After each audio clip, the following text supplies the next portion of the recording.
Overnight, a new case was confirmed in the U.S., bringing the total here to 14. More than 15,000 new cases in China and worldwide. The number of cases now tops 60,000. And this as the situation grows more desperate on that quarantine cruise ship in Japan. More Americans coming down with the virus on board. Maggie Rulli is there where that ship is docked. Good morning, Maggie. Good morning, Robin. Yeah, right now, as of today, there are more than 200 people with the virus on board this cruise ship. And in just the last few hours, we've learned that 2 more people here in Japan have tested positive for COVID-19, including a taxi driver. Overnight, a surge in new cases of the potentially deadly COVID-19. China reporting nearly 15,000 more patients have been diagnosed, bringing the total to more than 60,000. The death toll now reaching 1,369. The new numbers coming after China started using a new way to check for the virus. Meanwhile, the world's still watching that Diamond Princess cruise ship that's been docked in Japan now for more than a week. Yesterday, health officials announced 44 more cases of the new coronavirus on the ship, bringing the total number infected to more than 200. The emotional strain also seems to be spreading. Every day is just waiting to hear more bad news. That's ultimately what it feels like, that you're just waiting on the ship of doom. Melanie and John Herring have been taking their own temperatures, but John now has had 2 days of back-to-back fevers. We're just trying to keep his fever down. He gets it down for a while and then it goes back up. John has now been sent to a local hospital where he's staying in isolation, but he still has not yet been tested for the virus, and they don't know why. I would rather be back on the cruise ship. Today, perhaps a little relief for some on board. Officials announcing that starting Friday, Japan will allow high-risk passengers off the boat to continue their quarantine at a facility on land.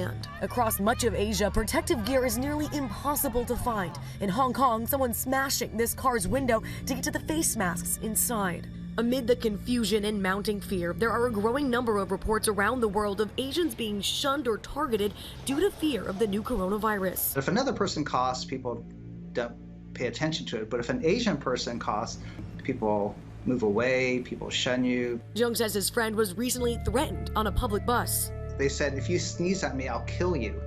They said this to someone on the bus. This college student says she was also targeted. She says when she sat down at a communal study table already occupied by 5 other students, she sensed something was wrong. They started whispering, started looking at me, and within like 3 to 5 minutes, they quickly gathered their stuff and left.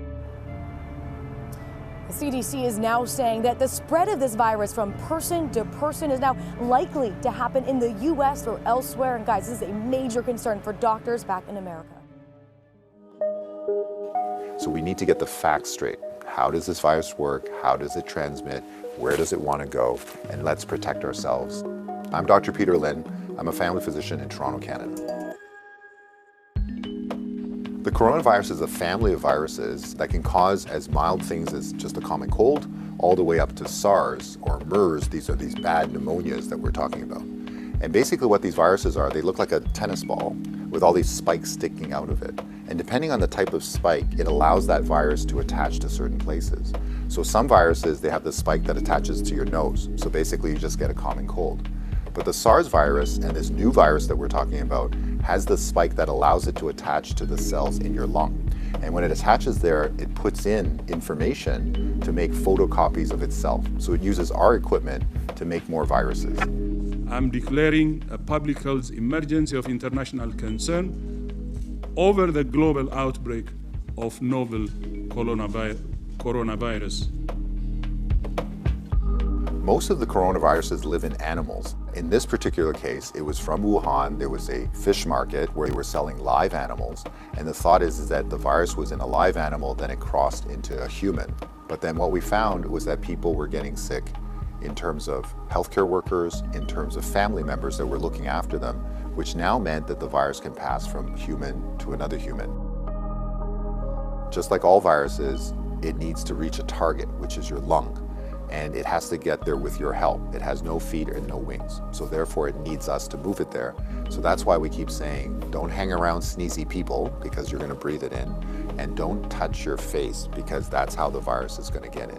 The masks are helpful, but they're not necessary because they're leaky. The ones that you and I buy basically have pockets here, so therefore the virus can get in. What the masks really do is they stop us from touching our face. If you're sick, we tend to mask you, so therefore you're not spewing out the viruses to other people sitting around you. The true people that have the real masks are the N95. Those are sealed. These are for the doctors that may be caring for the patients. So in the beginning, the coronavirus will cause kind of like flu-like symptoms or a cold. So people just get the stuffy nose, that kind of thing. But you'll understand that as soon as that virus starts manufacturing in your lung cells, they're producing all these copies of the virus, all of a sudden now you kill the lung cells. So now you can't exchange oxygen. And that's why one of the early symptoms is people get very short of breath and they tend to have a difficult time breathing, and that's why they end up in hospital. So currently, unfortunately, we don't have a direct treatment for the coronavirus. So we don't have a medication that can kill it off. And so it's really supportive. So in other words, the patient can't breathe, we give them oxygen, help them to breathe. They can't drink, so therefore we give them fluids to support them. Their kidneys begin to shut down, we help them with all those things. So it's a very supportive process. This is a new virus that we've never seen before. So our immune system, our army, are having a hard time figuring out what to do. So usually what we have to do is we make something called antibodies. So these are things that can grab onto the spikes that we see on the virus, and it'll get rid of the virus for you, and that will actually bring you back to good health. So therefore the elderly may have a worse outcome, and of course the young children. So the babies, their immune system is not so good either, so they may not make those antibodies as well. So just remember, your hands may be with virus. Virus cannot hurt you because it can't get through the skin, but the moment I do this, now I've brought the virus right to where it wants to go. So let's remember not to touch our hands to our face. So let's say you think that you might have been on a plane or you might have bumped into somebody that has it. What should you do? So the first thing is to contact a healthcare worker to tell them that potentially you have it. If you're feeling symptoms and you're going to go into a facility, call ahead. Okay, so whether you're calling the paramedics or whether you're calling the hospital or your doctor, just mention that you were on a flight. If you don't have any symptoms, then what we do is a little bit of a self-quarantine. In other words, we can just keep you away from other people, and so you don't go into parties, don't go with your friends, don't go into public transportation. So we can contain it very easily by making sure that you do a self-confinement, so to speak, for the, let's say, 7 to 14 days is the longest incubation time. So after that, if you're feeling well, then you don't have anything to worry about.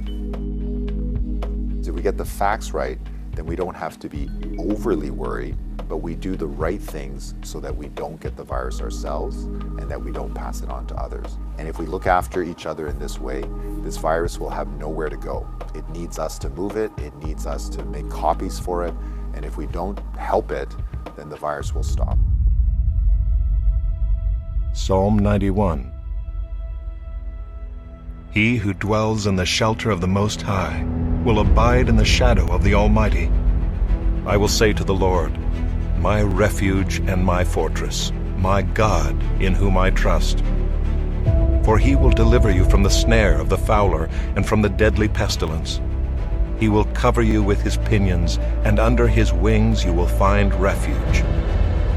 His faithfulness is a shield and buckler.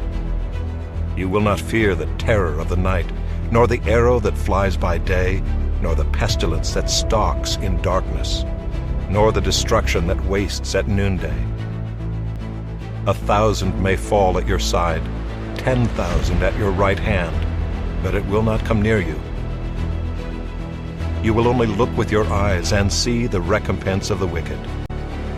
Because you have made the Lord your dwelling place, the Most High, who is my refuge, no evil shall be allowed to befall you, no plague come near your tent.